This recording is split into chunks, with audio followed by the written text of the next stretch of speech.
Hello everyone, welcome back to another video in this series of GridPro version 9 features.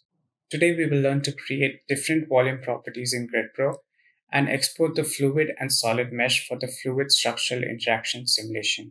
At the fluid structure interface, a grid with one-to-one connection between the fluid and solid domain enhances the accuracy and reduces the dependency on mapping methods. In GridPro, we can create a grid for the fluid and solid regions at the same time. Once the blocking is built for both the regions, the surfaces can be defined as the interface between fluid and solid region. The grid created can be either exported as a single grid with both fluid and solid labels, or it can be split and exported individually. In the given case, I have a radial turbine geometry and a single fully connected block structure built for the fluid and solid regions. I have assigned one-to-one connected blocks to the blade surface.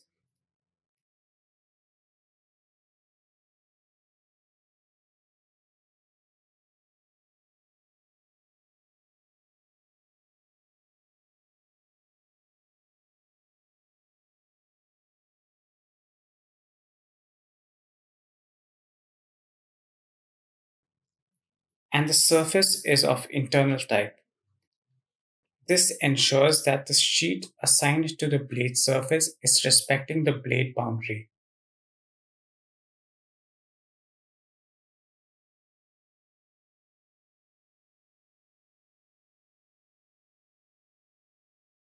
Additionally, I have grouped and labeled the fluid and solid blocks using the label option.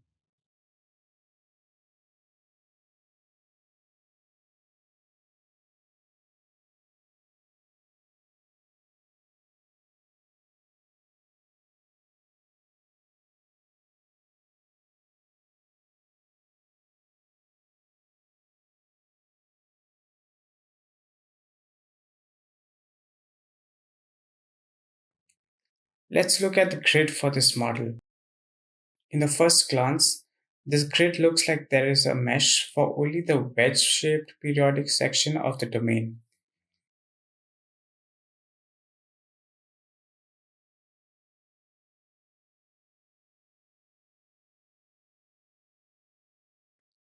If I enable the blocks and take a slice on the blade edge, I can see the blocks which are projected on the blade surface.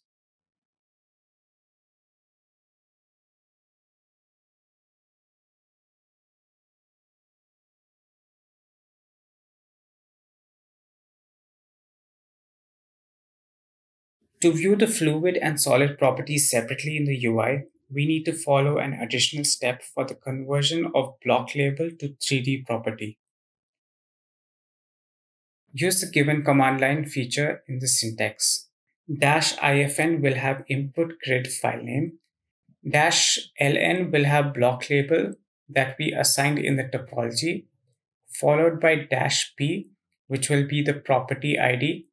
Similarly, for the next block label group, and -outfn will have the output grid file name. To know more about this and many command line features in GridPro, use GP Utilities help command in the command line terminal. Load the output grid file in the UI and navigate to the property panel. Here you can see the fluid and solid properties assigned to the given group of blocks.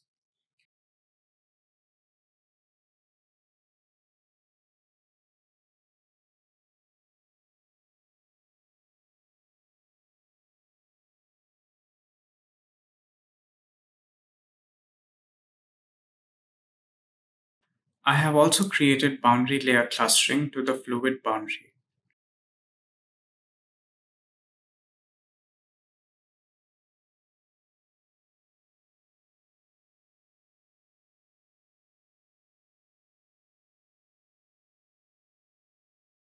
Now to save these 3D grids separately, enable solid property, click on Save Active Trim Blocks, give the appropriate name and save.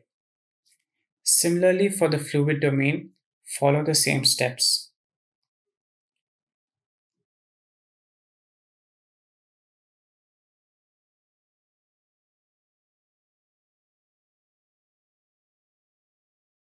Loading the fluid and solid grid to look at one-to-one cell matching at the interface.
To export these two grids to ANSYS Fluent.msh grid format, select the grid and click on File, Export, Grid, Fluent.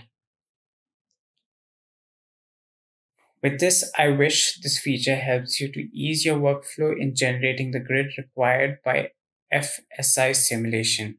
Happy gridding!